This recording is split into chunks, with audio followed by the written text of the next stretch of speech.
Okay. So, dahil ay maghahapunan na mga simple life, tayo ay magsandok na ng kanin. So, nailagay na niya ang kanyang pritong itlog. Meron isa na itlog. Okay. Cellphone. Sandok tayo ng kanin. Sarap ba? Sarap. Mm-hmm. Okay. Hugas ako Tama na to. Oo, syempre maghugas ka ng kamay. kamay ko. Hugas ka ng kamay.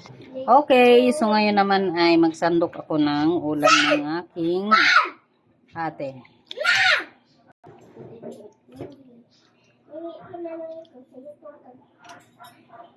Gustong gusto ni ate ang sabaw, gulay na pichay.